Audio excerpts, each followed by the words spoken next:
So I've had a lot of Instagram posts over the last few years. In the time I've been on Instagram, I have gotten engaged, I have changed businesses, I have moved countries, and had a lot of posts that have gained a lot of traction. Not one post has gained as much traction as the episode or the clip I did with Robb talking about when he manifested a ghost. In this episode of the Self-Made Podcast, we delve a little bit deeper into the unknown. What are Robb's views on aliens? Are they here? Are they from space? Or actually are they coming from under the sea? Is the government trying to cover it up? And if so, why? We talk about ghosts. Are they from a parallel universe? Are they the undead? Or are they just figments of our imagination? We touch on psychedelic experiences and why do people tend to see alien encounters when they do hallucinate? We do this and more in this episode, as well as the story of finishing the episode, how Robb manifested a ghost in flip-flops. As always, if you enjoy the show, please share on social media, tagging myself and Robb. I'll leave our handles in the description below. And we'd really appreciate it. We're really trying to get this podcast out to as many people as possible. If you could like and subscribe on our YouTube channel, Simon Kingsley Dutton, and leave a review on iTunes, Spotify, or wherever you listen to your podcasts. But without further ado, I'll leave you with myself, Robb, and the unknown.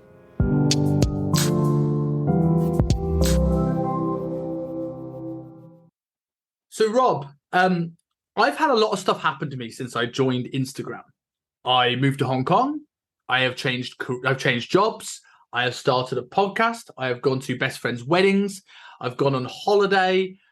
I have done a lot of stuff. I've got engaged.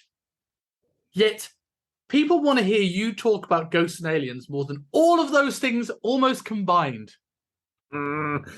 Because all those things that you've done are part of the normal human experience. You should be visiting other places. You should be going to people's weddings. You should be upgrading your business and your body and all this stuff. You should be getting engaged and upgrading your relationship. It's just normal, you know. But you talk about ghosts and aliens, it's not normal. People want to, maybe the people who want to dig in aren't normal. I'm certainly not. I mean, we say this about the normal experience, right? But you may be a little bit of an exception to the rule, right? But most people into ghosts and aliens are probably living at home with their mum and dad, playing video games, and then reading alien books, and that's it. Yeah, true.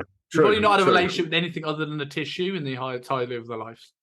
That was me 20 years ago, for sure. 100%. I love the fact that I've just alienated all the people that are probably going to listen to the show within the first 5 minutes. Upgrade your life. Come on, people. What's the matter with you? There's ways you can still experience the UFO community without being, a basement troll. So with this, have you always been a believer in things beyond our sort of like scope of awareness, or is there a moment in life that made you start thinking about this? So obviously as a kid, I loved all the alien movies. I loved the classics, the Close Encounters of the Third Kind, Flight of the Navigator, which is an alien movie, all these different things. And then X-Files existed. And my God, I dived deep into that goddamn show. But there was a moment not so long after X-Files, because one of the X-Files episodes, they claim that everything's just a cover-up and it's all military weaponry and all this. And that episode was so compelling and explained things in such a way that I was like, I think it is all fake. Maybe it is just all. And then I had a couple of experiences of myself. And that's what made me think, okay, X-Files is wrong. X-Files is wrong here. And then that was it. It's never been, until recently, it's never been a major part of my experience, because these were tiny little split-second things almost, or things that lasted under a minute. They're not major experiences of my life, but they've certainly made me question reality, the Earth, the planet that we're living on, the universe that we're living in. It's made me question so much stuff about it and our understanding of what we think reality is, which is certainly not, a clear-cut answer, depending on who you ask. And you go into certain circles of the UFO or UAP community, as we're calling it now. And there's some really cool people, man. There's some really educated, clued up, funny, compelling people. And there's also the absolute nutters that will just believe every single flipping thing. And, it doesn't take up much of my time. I can still balance business, body, brain, banging, whilst feeding my I wouldn't say addiction. It certainly wasn't addiction, because it's so easy to go down these rabbit holes and never come back out. So easy to. I know people from some of the conspiracy communities I hung out years ago that are still so deep down there and they've done nothing with their life except wave the same fucking placard at protests and shit like that. I'm like, I know. I know I took the piss at the start, but I tell you what, you kind of encourage interesting people in these circles, right? Because it's people that question the norm, and I think there takes a level of intelligence to question the norm, because so many people go through life just thinking what our reality is and what our perception is how it is. And I always think it's like everything. I always look at the world like everything I see is based on light coming into my eyes, being interpreted by my brain, and coming out as what I view the world to be. So I see there thinking that you're looking at, you're wearing a pink shirt, and before that you were wearing another shirt that you showed me, and I saw those things, and I think, okay, that's what it is. But you might not be. You might be an 8-year-old chick called Cecilia. I have absolutely no idea. Who knows? Who absolutely knows? This could all be part of the simulation. How do we know you're not part of? How do I know I'm not part of your simulation? As far as I know, sitting here, you're part of mine. If we want to go down simulation theory, how do we know? We don't know. But this is why, like, I talk about this stuff because I like talking about it, and I have mates that like talking about it, and it starts interesting conversations with other people. But I'm not expecting anyone to go to the level that I go to in terms of research or even thinking about it. Because cool, I'm sitting here right now. I could see the sky. Big Independence Day style mothership could come through the sky right now and just hover there. And it's going to be big news, global news. But some people aren't going to care because they've still got to pay the bills, still got to take the bins out on a Monday morning, still got to put their kid to sleep, things like that. So in a way, it would completely change our understanding of reality, but our current reality still has to continue in a way as well. Like, okay, aliens can come down. I'm still going gym tomorrow morning. I'm still getting my workout. And I'm stopping that. You got to prepare yourself for war. Exactly, man. I've seen Mars attacks. If you're not in shape, you're getting destroyed. Interesting, you brought up simulation theory. And do you think all ghosts? Let's assume right now that there are ghosts. Do you think all ghosts know they're ghosts? Like, have you seen the movie The Others? Yeah, great film. I thought it was a great film, and I thought it's fascinating a concept of how we view life after death, or even not. Like, could this be someone in a parallel universe that we are seeing as ghosts, and to them, we are ghosts to them? It's someone peeking through. Like, are all ghosts, do you think, ghosts in the traditional sense, or do you think there's maybe something else going on? Again, this is such a deep rabbit hole you go down, couldn't it? Like, again, if we know law of thermodynamics, energy can only be transferred, it can't be created or destroyed. So when we go, where does that energy go? It can't be destroyed, so it doesn't end with us, yeah? Whatever this energy is, and you could look at it, okay, is it a soul? Is it a form of consciousness? Is it absolutely nothing? Like, does all the energy that's in me right now that ceases to exist once I've died, does it actually destroy? In which case the law of thermodynamics is wrong. So it has to be transferred in some way, shape, or form, which, depending on how far deep down the rabbit hole you want to go, who knows? So I was reading some recent things that I thought were quite interesting, that some people think that the ghost is not what was there before. It's just another imprint of simulations or multiverses constantly crossing over each other. So I was chatting with my friend who is the guy that I manifested a ghost with whilst he was trying to manifest UFO. We'll get on to that. We went to the airbase. We went to an airbase, Rivenhall, which is like World War I, World War II, shut down after that. And there's so many reports of ghosts there. So many reports of people hearing like Glenn Miller music and stuff like that. People seeing pilots getting into the plane, and they're like, "Oh, get out of the plane. There's no one there." And so we were talking. This is when we started talking about this theory that, okay, is it imprints from the past? Which means if we do have imprints from the past, could we also have imprints from the future? Which could be what these UFOs, these UAPs, and other phenomena that we witness could be. Like, I mean, I can't sit here and say it's this. I can't, because no one can. The guys way, way, way more intelligent than me can't sit here and go, this is it, because no one's figured it out yet. But we're getting little drips of info that could change absolutely everything.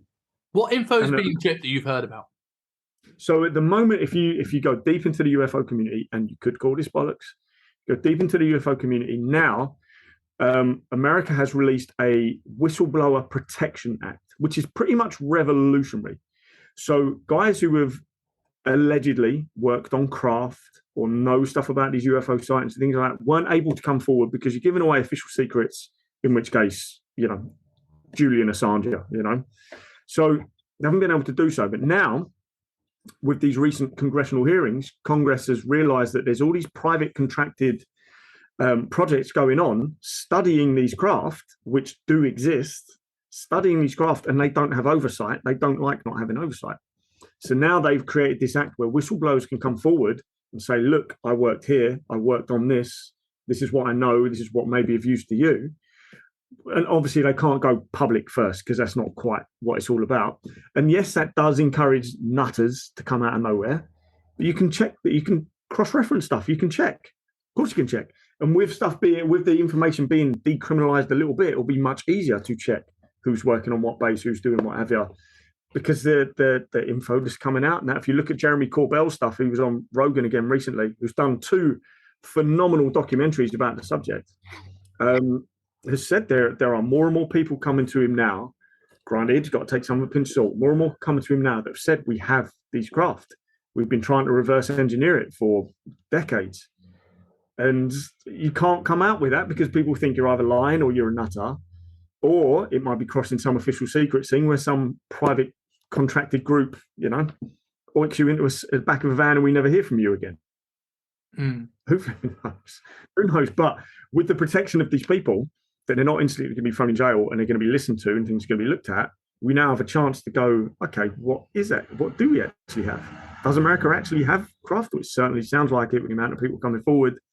And how long have we had them and what are we doing with them and what does it mean? Like, give us the information now. Whereas before you couldn't because technically classed as illegal. Treason? Did they have treason in America? Or is it don't know. No. Is that just a British thing? I don't know. They just have secret assassinations in America instead. Exactly. They just do. You just don't see them ever again. Yeah, exactly. But when it comes to sort of like... do you think there is always something to ghost viewings or alien viewings, or do you think this is potentially our brain playing tricks us because we want to believe there's something more out there? If we don't want to believe of the atheist view of there being nothing. So, do you think is this more of it, or are you pretty convinced there's more than we know? There's so much going on. So much going on in the brain. It can be the tiniest defect or chemical imbalance that could create all sorts of issues, right? You see that with people on the street talking to themselves, like what's actually going on in their head at that moment in time, because it seems pretty normal to them to be doing that, and it doesn't seem normal to us. So there's obviously stuff going on inside the head that can cause all sorts of hallucinations, all sorts of different pictures. You've then also got to look at the influence of drugs. You've also got to look at the influence of culture and the people that come forward with these things because other people are doing so and they want to be part of the circle. They want to be part of the community. There's a name for it that I can't remember, but it's exactly that. It's people hear X amount of people telling this story and they're like, oh, I want to tell it too, so I'm going to tell it. And they start believing their own lie if you tell it often enough, And if you look at social media as well now, right? Like how many people will do this? We're in a world now, 50 years ago, if someone came forward, they're coming forward because they have information they think is interesting. Whereas now people are coming forward because they want to have an Instagram following. 100%. 100%. So you never know who to trust. But if you spend enough time in the circle, and you look and you research, then you start recognizing who you can actually trust. UFO community especially, there's so many charlatans that are just trying to make money. You go on Amazon Prime, type in UFO, you're going to get 100 documentaries, most of which are bollocks, most of which are scripted, most of which will feature doctored video footage. They don't care. They just want your money. They just want to make documentaries. So from that respect, you're then like, well, how can I trust any of these documentaries? But at the same time, it doesn't mean you can't trust none of them. There are some who genuinely want to get the information out there. Anyone's never seen the 2 I'd recommend is Jeremy Corbell's Bob Lazar one, which is phenomenal. But if you don't believe Bob Lazar, you're not going to believe that documentary. And the phenomenon is on Amazon Prime now. I can't remember the geezer's name. And it's one of the best documentaries on the subject I've seen for donkey's years. Why probably so? The best one, because he's the witness testimony that he's using, he's not grabbing some mad redneck from out in the woods with no one to back up their story. These are group sightings. This particular one in Zimbabwe years ago, maybe early 90s or late 80s, one of the two, where these kids in the school, like a large group of kids in the school, saw this craft or multiple craft and saw a being as well. And he revisits them. He's got it's not got access to tons of, but he's got military documents detailing a lot of these sightings going way, way, way back into the 40s, I believe, if not a little bit further. He's not sitting there trying to link aliens to the pyramids. He's not sitting there looking at abduction stories or anything like that. He's literally using, right, this is what the Pentagon has said is real. These are the military documents that have been released. These are some of the mass sightings that multiple people have reported the same story on. Let's have a little bit of a deeper look and interview him. But no point in the documentaries he's sitting there saying aliens are real, or even sitting there and saying these guys are 100% telling the truth. Of course, it's up to you. But it's a really, really well made one. I would recommend anyone slightly interested in the subject go have a look at that one, even if it's your first one, because it's a good one. I think I might definitely go and have a look at that. It's interesting when you talk about what's going on in the brain, because if we look at things like psychedelics, and you see that some people have spoken about feelings of being lifted up or seeing extraterrestrial life, do you think there's actually a reason why there's a link between the unknown and these drugs? Or do you think it's just our subconscious showing in front of you? Like, if we gave me, who's maybe more of a skeptic, a magic mushroom, and you, who's maybe more of a believer, because I've never seen anything like this on those substances, are you more likely to see those things than I am, because it's in your brain, it's in your subconscious? And it also comes down to individual experience. I've done mushroom and LSD countless amounts of times that has given me UFO / I don't want to say abduction experiences, because I wasn't abducted in them, but I've ended up on things whilst on the influence of psychedelics. But afterwards, I know enough about both of those scenarios to go, it's just a psychedelic experience. But then what is a psychedelic experience? Is it just confusion of the brain due to these chemicals that are in there causing certain visions, which are pretty goddamn weird? Or is it allowing me to access another state of consciousness where I am actually communicating with these people? I can't say for sure. I don't think anyone can say for sure. But I also know that not to put too much emphasis on running around going, I was abducted by a craft and they opened me up and they fixed me and they did this and they did it. I can't run around saying that, because I was on the influence of drugs at the time. Things I've seen when I'm not on the influence of drugs, okay, could be some sort of flashback. I don't really know the science on if acid flashbacks are actually an actual thing or if it was ever just a joke. I don't know. But obviously we know people can have flashbacks to horrific memories that can certainly influence what they're seeing and how they're acting at that moment in time. But again, it's that individual experience. Some people are going to see it as a major part of their life that they need to talk about. And some people would say, you've got other things you need to crack on. You still need to live. Still got to build a business and a relationship and pay taxes and all this stuff. So being a skeptic is fine, because it's just something you haven't seen yet, really. And you're putting too much faith in other people's experiences then. And that's the same with religion. It's saying it's fine to not believe religion. Some people will have had major life-changing experiences because of their faith, or life-changing experiences that led them to a faith. And some people haven't, and that's perfectly fine. Perfectly fine. So going into the aliens themselves, because we've drifted onto this a little bit. What, after seeing the documentaries, doing your research, going into these forums, speaking to people, what is your conclusion? What do you think is out there? Now, we know you believe there is something, but what does this look like to you? Well, the biggest thing is to differentiate between aliens and these UFOs / UAPs, because all we're seeing is craft. Why are they UAPs now? What does that stand for? So unidentified, unexplained or unidentified aerial phenomenon. Why that over an identifying object? There's multiple reasons why they changed it. One of which is to take the stigma away from I saw a UFO. Because people go, oh, he believes in aliens, but they're taking the stigma away. I thought you were about to say then, like, the UFOs are getting offended, so we had to virtue signal. Did you not see the protest? Loads of green flags on Instagram. Oh mate, it's gonna come. It's gonna come. When aliens do visit us, people are gonna change their Facebook filters to whatever fucking flag someone comes up with. Yeah. So they changed it for. They changed it for A, to take some of the stigma away, and because it's the word of the use phenomenon. So sometimes it's visible sighting of a craft, sometimes it's lights that appear. There's so many different classifications of these different sightings that they're seeing in terms of the size of the craft, the type of the craft. There's tic tacs, there's flying saucers. There's a large amount. This one fascinates me. It's a large amount of people reporting these squares that are inside of a cube, fucking flying around. What the fuck is that? How's this one? So they changed it because obviously it creates a bit more of a broader spectrum of things that are in the air, but it takes the alien side away from it, where we've had 40 odd years of UFOs just meaning aliens. But would that be more ball lightning? Say again? That'd be like more ball lightning when you see these little squares flying around of light.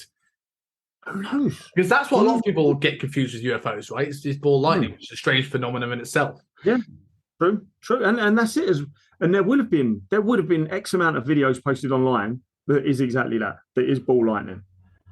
But now we're seeing physical, almost metallic looking or whatever material it is, craft. And some of these, I want to say they called it translucent.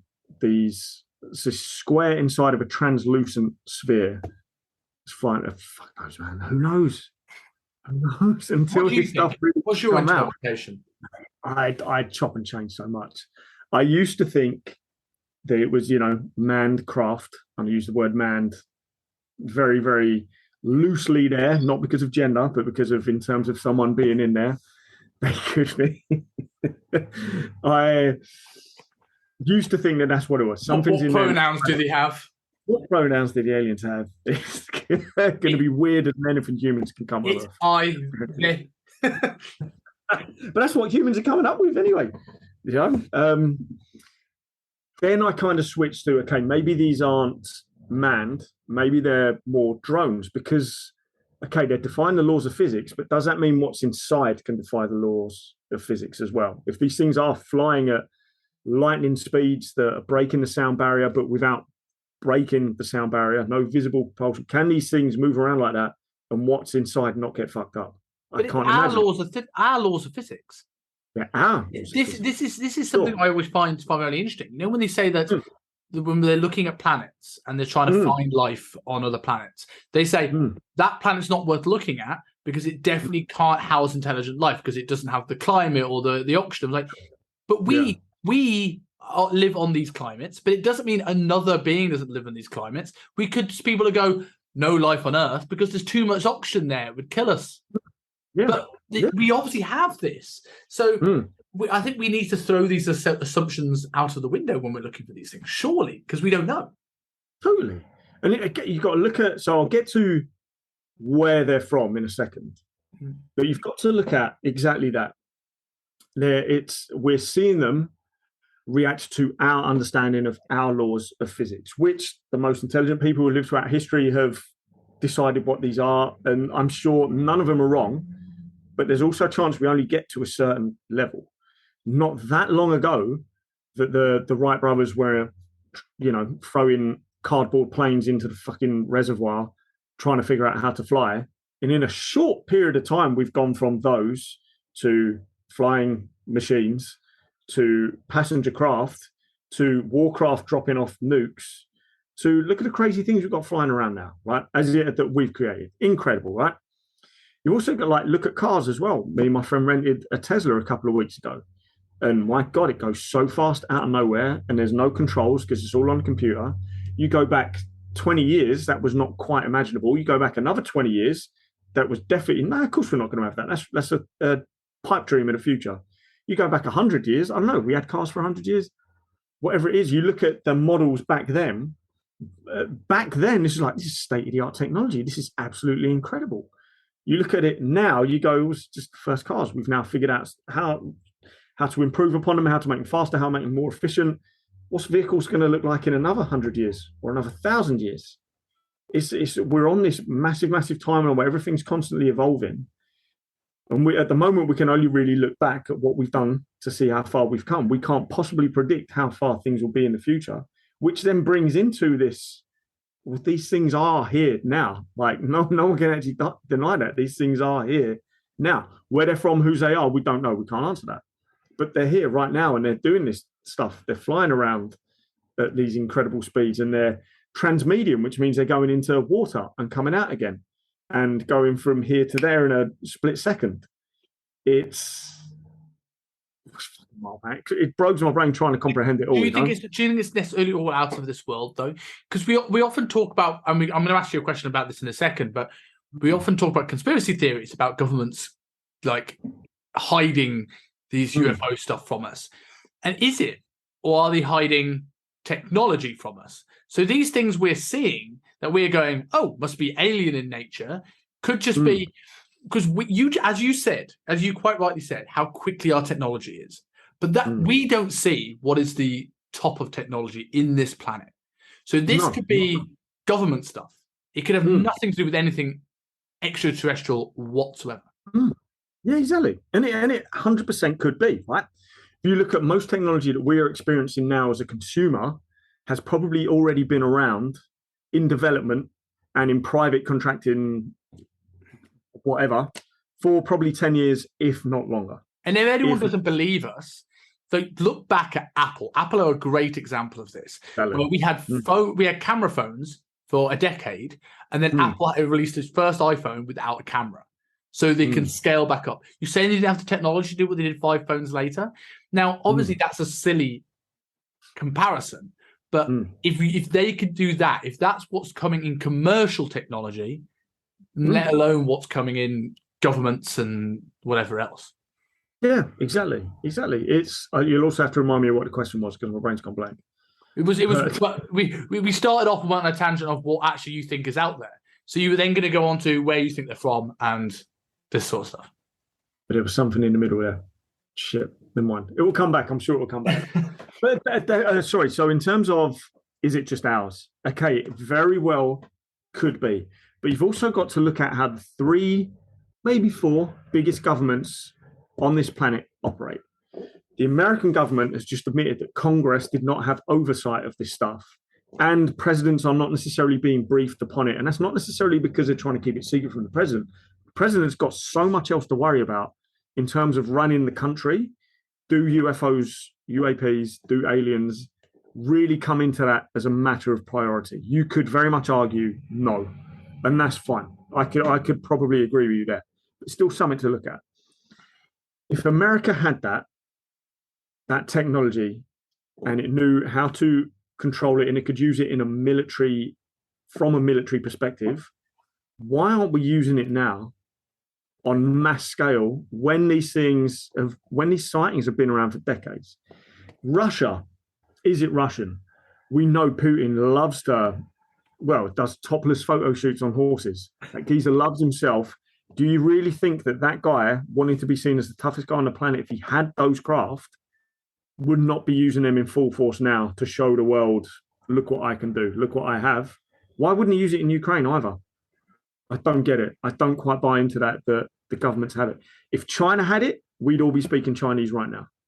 Because if they can attach a payload and control and go faster than anyone else's war machines, we'd all be speaking Chinese right now. It's a fair point, because when we look at things like nuclear weaponry, even the things we have no intention of using, like we maybe couldn't comprehend what some of these things are. But even if they would never, even if you say, well, there's no point them telling us about them because they are so dangerous or they're not going to be used, but it would be the ultimate flex. It would be the ultimate deterrent of war. Because as much as we all are scared and worried and hate the idea of what nuclear weapons are, and they are horrendous things, they have probably been the thing that stopped war. Yeah, exactly. It's that, was it mutually assured destruction, isn't it? I've got these, and I know you've got these. If you press your button, I'm going to press my button, so you're fucked as well. And yes, likewise, if I press my button, you can press yours, of course, and then the whole thing's over. So if we do have these things, we do have this craft, and this is it again. We have these craft, and we've made them from start to finish. Then why aren't they being used, and why are they so secretive about it? When we are so quick to fly over to whatever country and bomb the crap out of it. Why aren't we using these things when we've had it for so long if we've developed it? There's also an argument that we have found them or we've been given them and we're trying to reverse engineer them and we've maybe just figured out how to fly them. Cool. But that means they came from somewhere or someone or something else. There is also the chance that what we're seeing is not manned by any human whatsoever. Like we might have the craft and we're trying to reverse engineer it, but we haven't figured out how to fly it yet. It goes against what Bob Lazar said. But again, it all comes down to if you believe Bob Lazar or not. It might literally be things that maybe we have a handful of them and we're trying to reverse engineer them, but we can't figure out how to use them, but we're still seeing these things fly around. This not from any, like there's almost 3 different scenarios there that we created them. It's unlikely because we'd be using them, that we've been given them or found them and we've reverse engineered them and just about figured out how to use them. But again, we'd be using them on, I'm sure we'd be scaring the hell out of other countries to try and, we'd be, like you say, we'd be flexing. Of course we'd be flexing. Are you going with the assumption that the whatever is out there will be more advanced than us? Because I'm not wanting to say that we're the most awesome things in the universe. And while I don't necessarily have the same thought process of things being out there as maybe you do, I also do not believe it's physically possible. The chances of us being the only things in existence, we're the only universe in existence. It just feels it's so hard to believe because nothing's that minute a chance.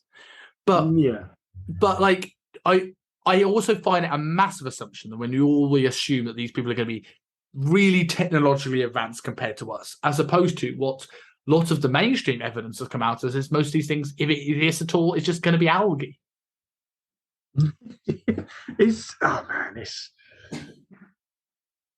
And this is why the subject fascinates me so much and infuriates me so much as well, because there's no one answer at the moment, and I'm sure that's with most things, but there's no one answer. So you can only go with what information is out there and try and make sure your own belief system doesn't pollute your decisions and your understandings too much. And you listen and you try and figure out who's trustworthy and who's not trustworthy. But it really, for me, oh my God. For me, I think whatever it is requires a new understanding of reality because these things are flying around. Regardless of who has them, these things are flying around. And they define our laws of physics, which means we have or we are watching something that defies our laws of physics. In which case, we need a new understanding of these physics. It needs to go up to a new level, right? Which is cool. At the same time, it's where are these things are not just limited to the sky either. There's a big program that is looking at USOs, underground, unidentified submerged objects. Because these things are being seen flying into the water, coming out of the water. There are things being seen underwater. The big thing with the submerged ones is we're not going to physically see them all the time because we don't go underwater in glass cases to see. We can only rely on radar, and these things don't always pop up on military radar when they're in the sky either. So we can't rely on, there's nothing underground, it's not under the water because it's not showing up on radar. A big part of me now thinks if you were going to hide something anywhere on the planet, probably going to hide it underwater because those oceans are so big, so vast, so unexplored. If I was going to hide something, I'm going to hide it underwater, right? Which then makes you think, well, how long have these things been underwater? Is that actually where they're coming from? Are they underwater? Are they further underground? Are they finding another way to enter our atmosphere via the water? We could get crazy and talk portals and things like that. No point, because I don't know. I can't say 100%. But they're not exclusively to overground. It's interesting you said that because I was going to ask this. It's like this whole thing of like we're looking at planets and realities and universes, and very little has been done to look under our seas. And that we can look at that 2 ways, in the sense of like, is there considerably more at the bottom of the ocean than we think, like full-on civilizations? Or if it is us, if we are creating things, it would also make an argument why there's way less funding looking at the bottom of the ocean. Oh, let's look at all the stuff above to distract us from what's down below. It's true. It's so true, man. It's so great. Like, this is why I love the topic so much, because it just completely destroys our current nature. And the physics arguments. We are meant to question things, We're meant to question. But the physics argument as well is very interesting as well, because people use physics as this. And I mean, I'm a person that uses physics in my job, and as are you, right? And but we have it as this irrefutable exact science. We all talk about it, and while for the most part probably true, and a lot of things are, we thought the atom was the smallest thing. So are we saying that there's not a level of physics that we can't even comprehend? Again, it comes to go back to that psychedelic experience. It makes you look at what you think reality is very, very differently, especially while you're under the experience, while you're under the influence, and afterwards as well. It does have a lasting effect. And you hear people reporting things way, way, way more vivid and more life-changing than anything I've experienced, because I've only ever used it in a recreational setting rather than some sort of ritual setting, which is what I want to do next, which is why I don't do it at the moment. So you do kind of end up questioning your experience, what's out there, what we do communicate with, what we can and can't communicate with. I'll just say the company. It's not a company, but the company that my friend and I, the app that we used to help manifest what we saw, which we ain't spoke about. We will. We're coming to that. It involves like binaural beats and things like that. It's trying to get you into a certain brainwave, because they're saying that you can only communicate and see these things when you are operating on a certain brainwave, which again begs the question, okay, then, so is it a hallucination that we only ever see when we're on a certain brainwave? But I don't know, two boys sitting in a field getting into this meditative state are not going to be on the same brainwave as a pilot flying at what? A couple 100 miles an hour chasing after one of these things. I can't imagine we're in the same brainwave then, really. But is that the same mechanism as how lucid dreaming works? Who knows? Like, I don't know. Something I've only really I knew it existed, but it's only something I've looked at recently, and that's almost very binaural beats, meditative states half the time, isn't it? Yeah, a lot of it.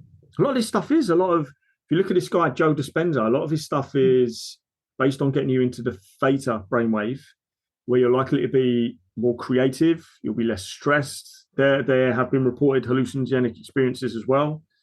And I'll be honest, I use this binaural beats app all the goddamn time. Not his, but another one.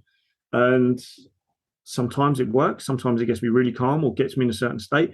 Sure, there's a placebo effect. You've got to take that into account as well. And sometimes I listen to it and 2 minutes later, I'm stressing out and trying to kill people and whatever. Who flipping knows?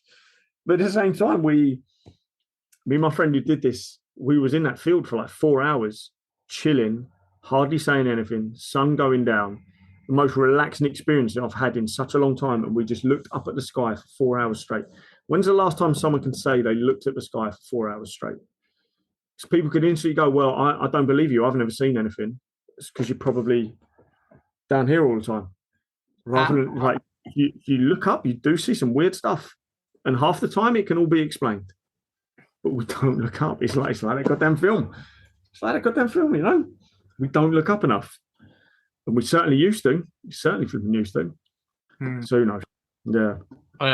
I absolutely agree with that. So for assumption, let's make it less interesting. But for a deliberate question. Yeah. If we find something that is, and it is just algae, it is just like plants on other, but showing that there is potential life and not little green men with big heads. Do you feel it'll make a huge impact on our life, even though there isn't a massive direct physical interaction? I think it will make a massive impact to certain people, but it won't make a massive impact to everyone, because not everyone's on the same. I sound like such an arse when I say this, but not everyone's on the same educational level.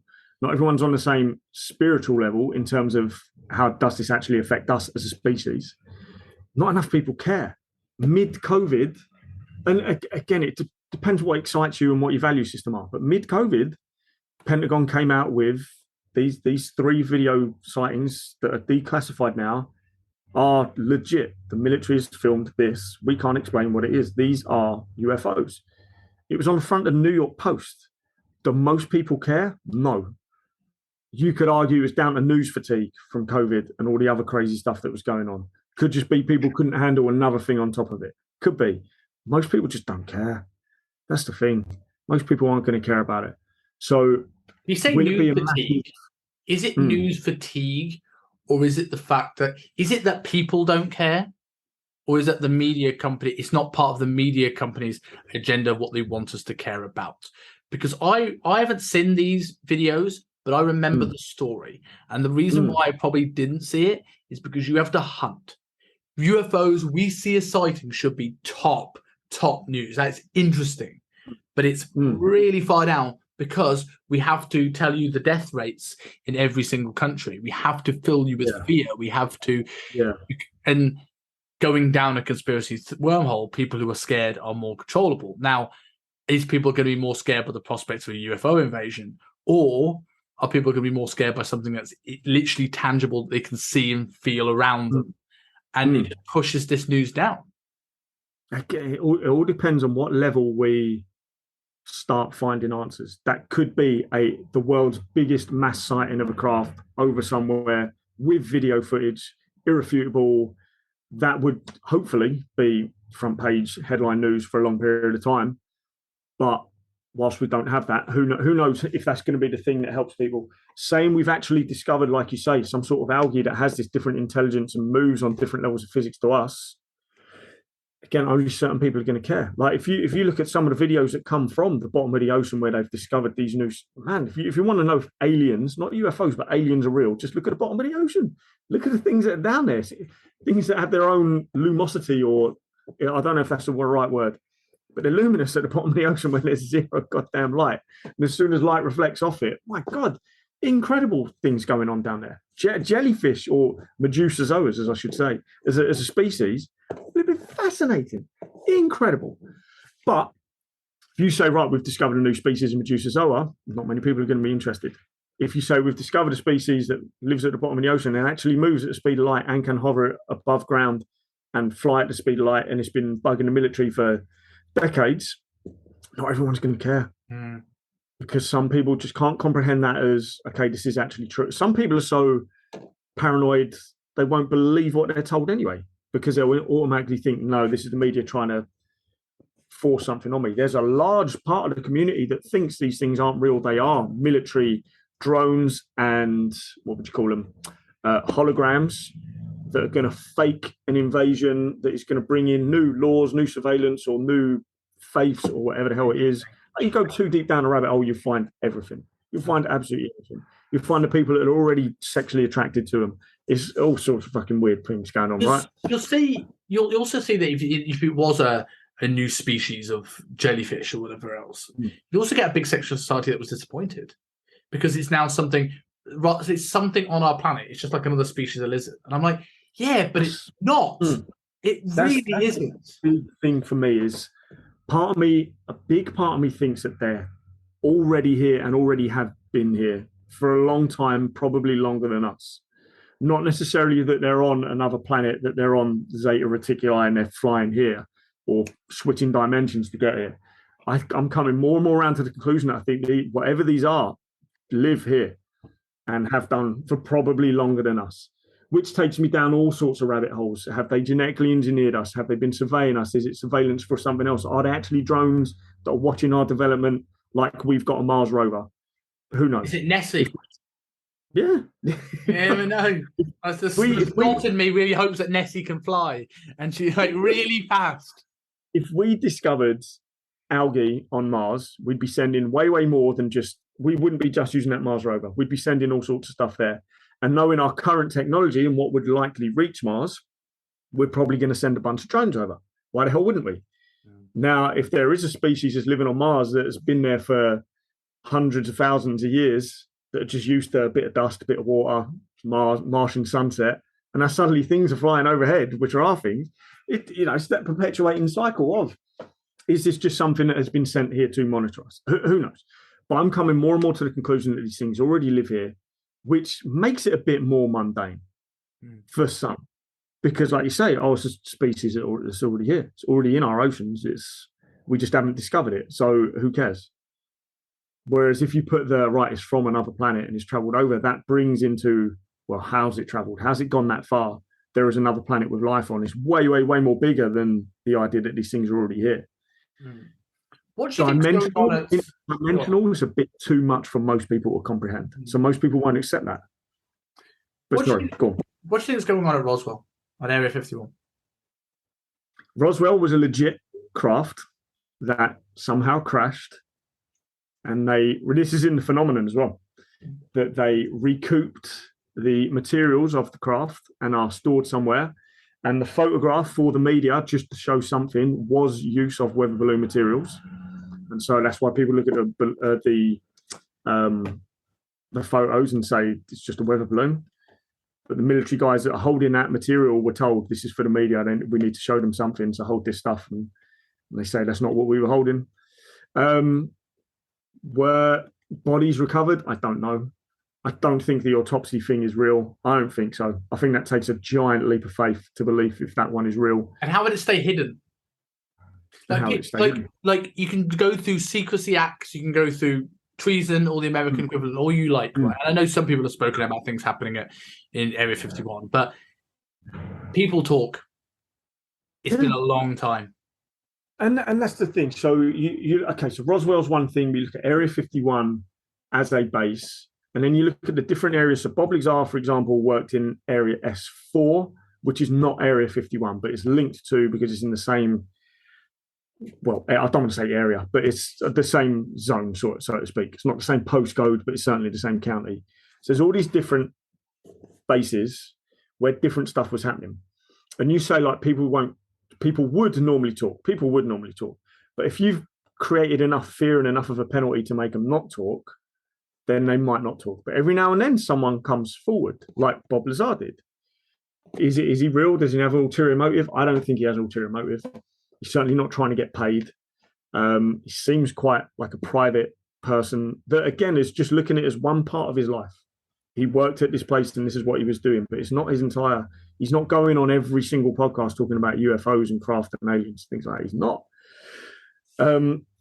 So what do we have in these things? I'm sure we do have the most advanced military tested aircraft and weapons and things like that. But the thing that was happening with these congressional hearings is it looks like they don't have oversight of this stuff and private companies do. Private companies are not necessarily going to negotiate with each other or even communicate with each other, because if they think there's some sort of shareholding issue here, why would they then, you guys come in and work with us? What Bob Lazar was saying was that, which is not how science is done, apparently, is they had one person for metallurgy, one person for propulsion, one person for this, one person for that, and they weren't allowed to communicate with each other. So therefore, no giant conclusion could be put on this. Eric Weinstein, who's one of my favorite people, he's been on Rogan a few times, has openly said this stuff now needs to be put in the realm of scientists, not private military contractors, because private military contractors don't have the tools and the understanding to figure out what this stuff is. The scientists that can collaborate in a community will probably figure this out or have a greater chance of figuring it out. But while no one's talking to each other, nothing's going to get done. And then when someone does come up and say, oh, by the way, I've been in this military base for the last 10 years, we're trying to reverse engineer this thing, but only one person does, how much are you going to believe them? With the Tic Tac UFO, we only had the video footage and then one pilot came forward, of which there were 4 pilots involved in that sighting. But then suddenly 2 pilots are now, backing up the story. And then 3 pilots are backing up the story. But because we've spent so much time not believing that first person, it's a little bit tougher to believe the new ones that come with it. Yeah. But then you can look the other way and go, well, that's more credible witnesses that have no reason to lie and have no financial investment in this. And I don't know, man. If we get concrete proof, if something, we get a sign that there is something there, what do you reckon the best way to respond is? Do you think, do you think we should respond and go all guns blazing and find out and go like, we need to find this out? Or do we proceed with caution because we don't know? Because we also assume we couldn't comprehend how they would respond to us. There's an analogy I heard recently about, like, if you spoke to someone from a different language, you got an email from somebody who spoke a different language, you wouldn't understand it. If you went and met them, you would potentially wouldn't be able to understand their language, but you'd understand a smile, you'd understand a wave, you'd understand a wink, you'd understand these non-verbal lines of communication. But that might not be the case. Yeah. Do you think we proceed with caution? Do you think we take it very slow, or do we get excited and go, right, what's the possibilities? Like, do we take a risk on the upside? There might be nothing to actually communicate with, really. Like, if it is a drone, there might be enough, or if it is some just other type of species that doesn't really have. Like, how do we communicate with a fish? We can't really. There's no language pattern there on either side. You go further up through the field. Okay, you've got cats, dogs. There's things we can then start communicating with because there's understandings of language patterns and movement and things like that. There may be nothing to genuinely communicate with. As far as I'm aware, they've never attacked us, which is why we aren't going in all guns blazing, because there's no reason to. There are moments now coming out where we allegedly have fired on them, because sometimes apparently it looks like they have a payload, in which case that then means danger, potential bomb, potential weapon. Then it's in the military's interest to engage, whether that is chasing or whether that is firing. So some of the reports I'm now reading very, very recently are saying apparently we have fired, but there's not enough information coming out to say if that is actually the case. There have been near misses of them coming near us, which may look like an aggressive act, but it's still not aggressive enough for the military to then respond with, right, fire on them now. So again, it's almost like there's a little bit of that mutually assured destruction going on behind the scenes. Like, they're not firing, they're not aggressively engaging with us. I kind of like this as well, that we're not just automatically trying to shoot them down, right? Shoot it down, catch it, figure out what it is. We have no need to shoot that down. For the American military to be going in with that approach, I'm actually quite chuffed. But this would make you argue of potentially the accuracy of these stories, in the sense of, if the Americans would shoot down somebody from another country that entered their airspace, you're telling me they wouldn't shoot down somebody they weren't sure of? Like, if they know someone from China's coming in here, they're more likely to shoot it down. That poses a more direct threat than a, So I just can't comprehend the fact that they wouldn't shoot it down. Yeah, I'm 100% as well. Like I say, I'm proud that we're not shooting them down, because man, that would just sum up our species in one. If things have come here, if things are visiting here, or it already exists, and our first response is, or just shoot it, who cares, shoot it, and then we'll ask questions later, figure out what it is later. Like, I mean, let's say something does come out of the ocean. Like, there was a video the other day of this shark species they've discovered that is actually coming out of the water onto land. You read that headline, like, oh my God. Is this absolutely legit, or is this another person? So this is 100% true. Because a lot of these stories you speak as if they're guaranteed fact, when we absolutely know that's not true. We'll get deeper. This is guaranteed. It's a species of shark. It's a beautiful looking little creature. It really, really was. And it was tiny. These are not great whites standing up on their hind legs and walking onto the land. Like that cartoon with the aggressive motorbike sharks. I used to have the toy. The headline would make you believe that was the case, but it wasn't. It was in some cave or some cove, and this shark has come so far. It's tiny, right? It's come so far out of the water that it's actually using its not fins. It was like, I don't know what you call them, whatever they are. That I guess they're fins, but they're not just fins. Yeah, they're vibrating along like that, and they're using that to propel themselves across the rocks where there's not enough water for them to swim. So the tail's doing nothing, buoyancy's doing nothing. They're using these across and there's video footage of it. It's incredible. So essentially, we've now discovered a species of shark that has evolved to move across land. But again, a sensationalist headline would make you think it's sharks coming out of the water.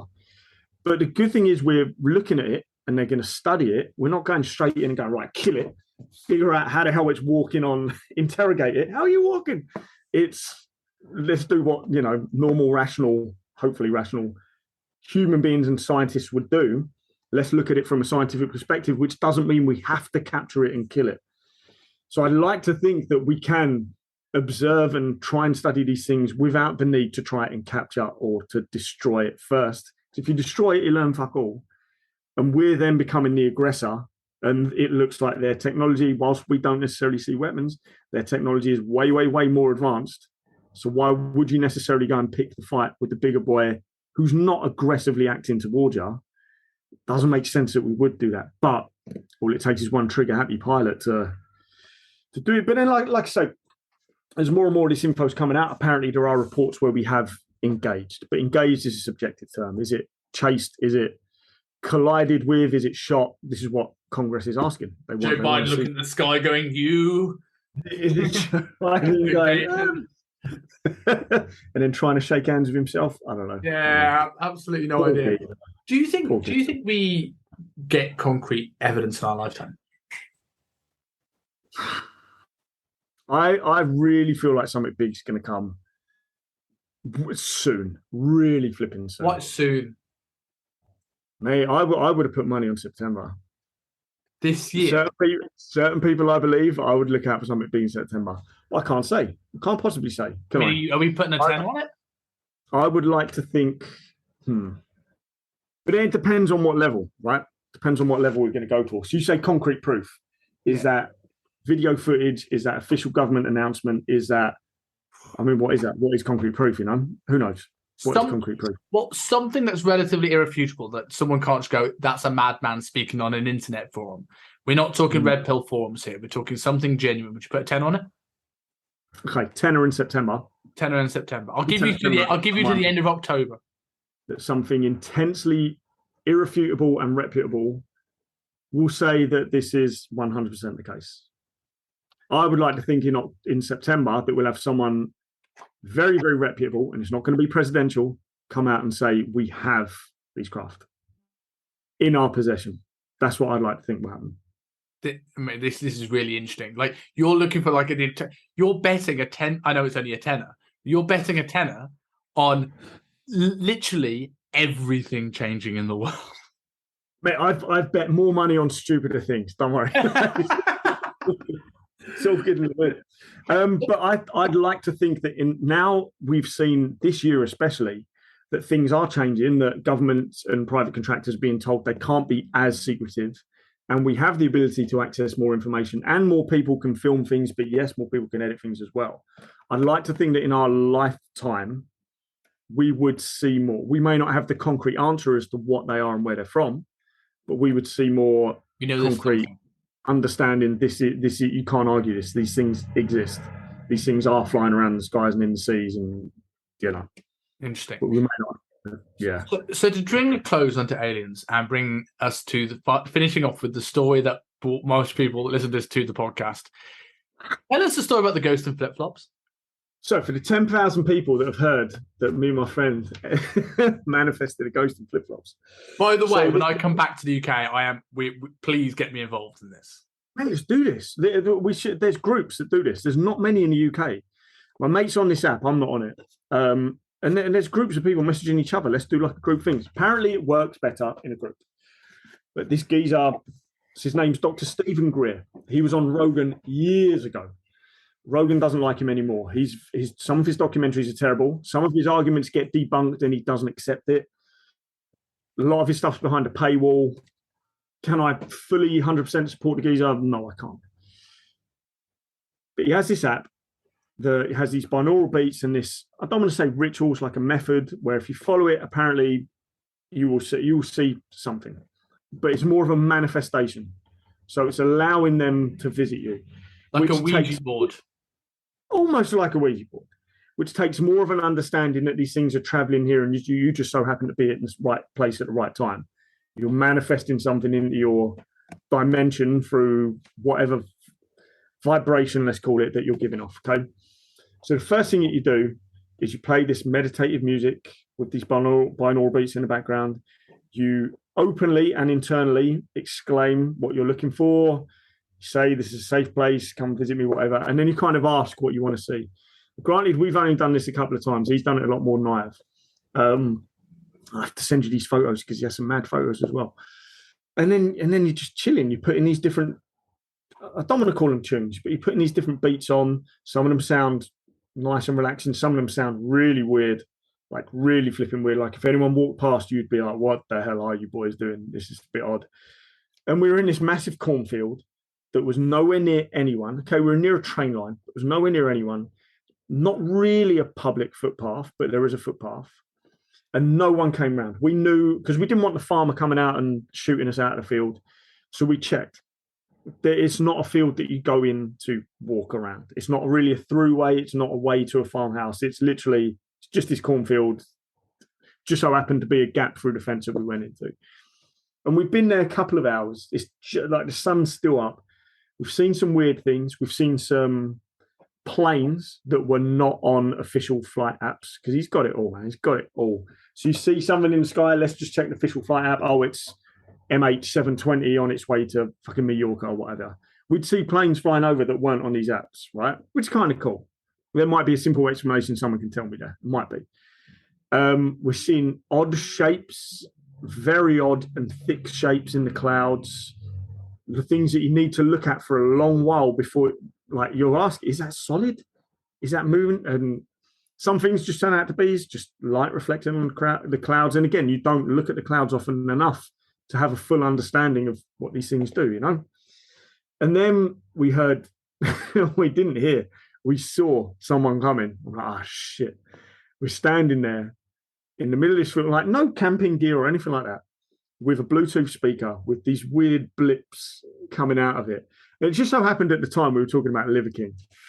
And we see this woman walking towards us. We're like, oh man, this is it, like farmer's wife or something. It's going to tell us to leave, or she's going to report us later or something like that. Now, if you were walking in a field in the middle of nowhere as the sun's going down, as a female on your own, okay, granted, you might be a little bit shy. You might turn around and go the opposite direction. Understandable. Wouldn't have thought anything bad about her in the slightest. She walks past us, like from a good 100 meters away. And not once do her eyes look in our direction. Like, not once. Now, if you were worried about your own safety, you'd look a little bit. You do a quick look to the side. For the entire time she walked up to us, in front of us, and past us, her eyes did not move, right? I'm sure she's all right. I'm sure she's all right. She might have been terrified. She might have just been really rude. She might not have even been human, right? She was wearing flip-flops, denim shorts. She had this buzz cut that, you know, older females get when they've given up on trying to look semi-attractive in the slightest. And she carries on walking past us and then never comes back.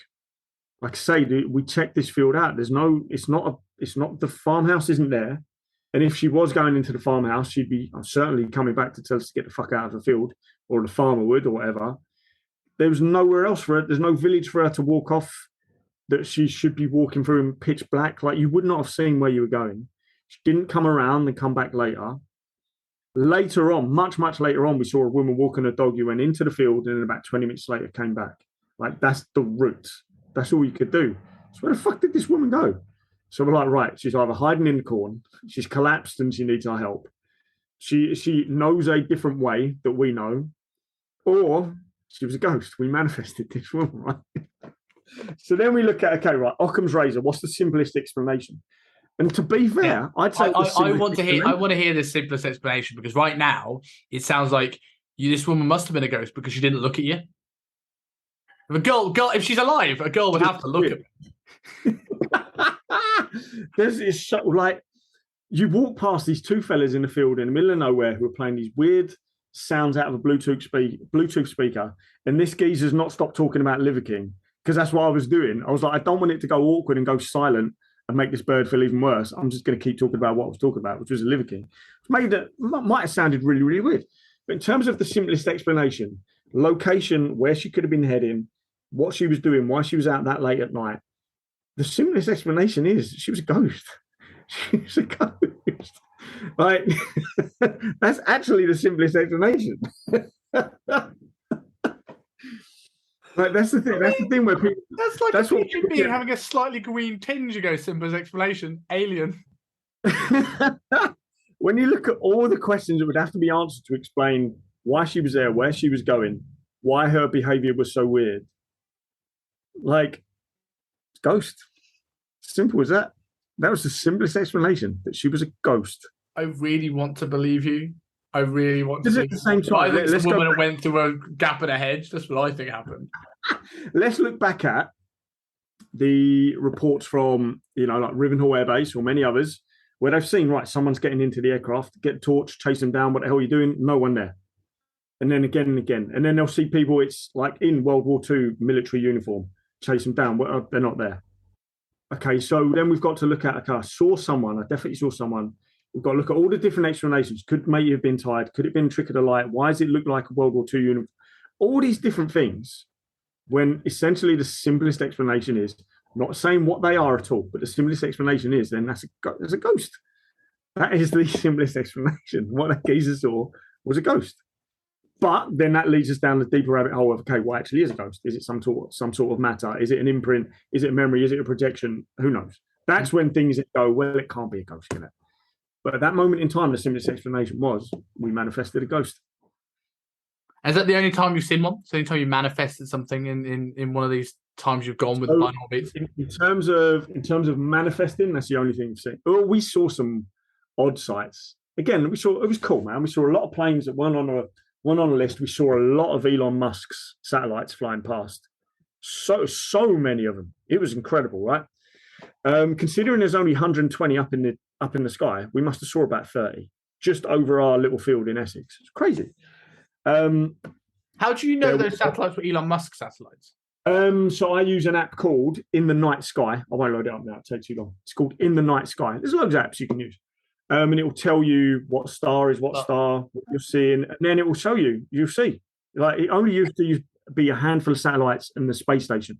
So I used to watch it to see if I could see the space station, and that will tell you, right? That's satellite. You click on it; it's part of Starlink's. And like it was just one after the other. It was crazy. It was so cool, man. Just to do that was so cool. And to chill with a mate, not in a pub, you know? And I think as well, like putting aside, like bringing this back to reality, like people might listen to this and go, what are these mad bastards chatting about? And maybe they're absolutely right? You obviously you have more belief in than me, but I want to believe something. And I do feel there's something I'm aware of. I just don't know what. But if nothing, If we are just talking utter shit, I do think there's such value in anything that gets us out from talking about just doing the same old routine. You got out in nature, talking about the Liver King and his ancestral tenants. You got out in nature, looking at the sky, and like with the same thing with hallucinogenics, right? Whenever I've done that, I've spent 12 hours looking at the sky, not looking at my phone. Being with my friends, properly being with my friends, and having a genuine conversation, as opposed to half conversation because you're thinking about your work and who's text you, and all the things that bring today. Sometimes it's good just to we're hunting for meditation. You just need a break. And that's essentially what it is. What's the type of meditation? There was a lot of time we weren't talking, but it wasn't an awkward silence. Our conversation was not directed by alcohol or any other sort of drug. It was a genuine conversation. We were chilling. You could say, in a way, we were connecting, and we were just doing something that most people don't do. It wasn't a Netflix special. There wasn't booze involved. My phone did not leave my pocket, apart from just a quick video of where we were, which was more for me than anything else. It was like a beautiful experience, and we got to see some cool stuff up in the sky. Like there's not much in Essex. There's really, really not. And it's tough to find somewhere really, really away from anywhere else once you're in Essex. If anyone can direct me to the places that's not the case, let me know. Further afield in the UK, there's more isolated areas. But man, this is where I want to go, other areas of the world, and just experience that again, completely on my own, nothing to look at but the sky, no digital stimulation whatsoever. No news, no media, no drunk conversation, no talk about work. We do not do that enough. And some people might think that they do. Yeah, I have a chill on my garden on a Sunday, inviting mates around, the family around. We've got the ice bucket with the booze in. It's not the same experience. No. It's almost like a plastic type of connection. Really, it's meditating that thing on top. It's the music. I'm not saying there's anything wrong. Some of my best memories of those days. But it's no one ever stops and just does nothing. I did a short 2-hour stint just in the Hong Kong harbour. I wasn't away from everything. I was right in the middle of a densely populated city, but I just did nothing. So I could meditation app and I just chilled out and then just listened to nothing for a while. Yeah. And I kept my headphones in, so the calm app, even when you're not meditating, it plays the sea sound. So I just can block out people. And like I couldn't believe how calm I felt from doing that just for like probably about an hour, maybe an hour and 10 minutes in total. Yeah. And I realized how little I actually do that. When I relax, how little I am actually relaxed. And I think, imagine if I did something like that. I can totally see the appeal of why people do like Buddhist meditation retreats now, of like being away from everything for a period of time and just properly chilling out. There's a big 7-day retreat I want to go on where you don't have your phone. You don't have access to your phone. Now, for the first 24 to 36 hours, I'm certain it's not going to be that relaxing because there's going to be a lot of anxiety. Shit, what's this? Is this person saying something? What's happening on Instagram? What am I missing? What's the news saying? It's natural because that's how often we spend next to our phones. But I'm certain after probably 36 hours, if not maybe 48, it's just going to be, well, your brain's doing what it's meant to do. Yeah, you're going to be thinking weird things all the time.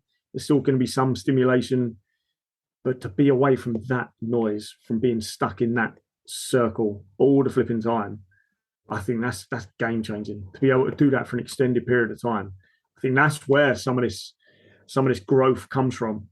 I mean, you look at, what do they call them? You'll come back with what you think of that? You'll come up with a big beard, no t-shirt, not wearing nylon anymore, and eating raw liver with your £100 million business. Feeds. I'll try not to do the beard because it gets too itchy for me, so probably won't have the beard, but the hair will be long. I tell you what, I was going to say this to you off air, but I will. I'll do it on air because we were speaking about this last week. I've almost finished the Diver CEO episode, and I am actually very impressed. I'm hearing amazing things about it. Amazing things. Guys in my accountability group have listened to it, and they're really, really impressed by it. And a mate of me sent me the Instagram reel, and I was like, it's actually quite intriguing. I'm going to have to listen to it now. I want to know more about the geezer. I'm not saying I'll be sold by his methods, but I want to know more about him. He definitely comes across a little bit like he's got a system, and he doesn't actually know the logic behind his system. Right? Like, like when people have something where they don't really, you can tell they're not really gone. Like, you see scientists about carnivore and they'll tell you why it works. He goes, works for me and my ancestors. It always goes back to the ancestral tenets. But he's spent a lot of time with tribes, and you can't deny he's helped his kids get over big issues, mental and physical, with where they live. He says he's not brushed his teeth in years. Right? Yeah, I pulled that face too. And his teeth are absolutely glisteningly white. And I remember watching episode. I remember reading a book by Sean Croxton called The Dark Side of Fat Loss, and he spoke about people going to these tribes, and obviously they don't have electric toothbrushes and dental floss in these places, and they all had amazing teeth. And I sit there and I do that stuff like much better than mine. That's the old Western Price Foundation stuff as well. That they would go to these African tribes and their jaws were shaped differently. He said that not as well. The Western diet, they've not got the same amount of stress where we're grinding our teeth. They develop a certain way because of the different levels of nutrients. It's fascinating. It's absolutely fascinating. So there is something in him. There's definitely something in him. But there's also, like you say, a bit of that belief of, well, it's worked for me, so it must be true. That may not necessarily be backed up. But in that always makes me think, do we always need to have this backup? And 90% of it, do you need backing up? Like bonding with humans, getting sunlight, getting like uncomfortable. And like some of them are a bit silly and they're a bit over the top, but essentially the actual core principles are pretty irrefutable. If you followed 90% of what he's saying in your own value sphere in your own community, you don't have to go to a field, you don't have to eat raw cow liver, you'd probably be happier than most people. You'd probably be happier than you are now because you'd have better nutrition, better sunlight, less depression, better hormonal balance, better human communication with people, better connection. Of course. So there is something in there, 100%. It doesn't mean we necessarily have to dissect it with pure science and go, well, actually, is there larger benefit to eating raw cow liver than there is chicken breast from Tesco? Really? Yeah. This is the problem we have with the evidence-based fitness crowd as well. It's sometimes what you're saying just ain't relevant for 90% of the public, really. In terms of their understanding of what they want to do, okay, granted, we do need to make sure we're following the methods that are actually going to work for them. Sometimes there is such a thing as too deep down the rabbit hole, and my God, it comes behind the back quite nicely. And yeah, exactly, an interpretation. But I always say podcasts always come full circle, and I appreciate that you have to head off in a second. And it's an odd episode. We'd like get a guest on, and nearly every time we've had you on the show, like, where do we find you? But we are coming on weekly now, so people should know where to find you already. So we're going to change this up a little bit as a closing thing. If people listen to this and want to start going down the rabbit hole, where should they start? What is the 2 or 3 things they should go and research? Documentaries, books, or people? Sure. First thing you should do is watch The Phenomenon, the amazing documentary that you can get on Amazon Prime. It might be on Netflix now, might not be. The Phenomenon. It's incredible. So that'll give you a bit of an intro into how long this stuff's been going on and what information is actually out there. I would also go on Rogan. I would look at Rogan's. I shared this the other day. I might just make it a permanent link. I put together 36 hours worth of UFO-related episodes from podcasts that I listen to. If you want that link, hit me up on Instagram and I'll send you a link. Because the good thing with Rogan is he doesn't just blindly believe. He questions a lot of stuff. I would go on Rogan and listen to the Jeremy Corbell episode where he's on his own. If you want to then go a little bit deeper, you listen to Jeremy Corbell on Rogan with Bob Lazar or with George Knapp or someone like that. That's where I would start. What else was I going to say? And then, if you want Rob's lead magnet for alien business chat, go and hook him up on Instagram and he will send you it. I'm going to. If you want my email for that. That will change your current understanding of reality in 90 days or less. DM me the word UFO on Rob Core. Say do it. Download my free Spotify playlist. I'm looking for 5 men who want to transform their concept of reality in 90 days or their money back. That's it. It works. Works. I did. I'll just let you know quickly. I did a advertisement on Canva for JP related to 5 things he's looking for. Just to let you know. Oh my God! I absolutely can't wait. He said, I don't know if it was related to the show, but he says after that reel went, not viral, but went big. He said I might have to come off social media for this, but he did it with sending me a story that was completely irrelevant, like about a meerkat doing something. So is he coming out on social media because he wants to see more meerkat memes or because he wants to hear us chat aliens? I don't know. I'm going to go more for the meerkat memes. Yeah, the only way we'll know is when this comes out next Thursday. He will call us like fucking idiots or we're wrong and there's no point talking about it. It's a waste of time. We'll find out then. But Rob, if he is listening, I miss you, brother. I miss you. Yeah, get back online. And 100%. We need more trolling online. Just not us. All's good. All's fair in love and war. Thank you very much, Rob. Really interesting chat. I absolutely love this.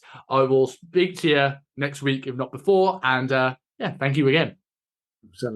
Oosh.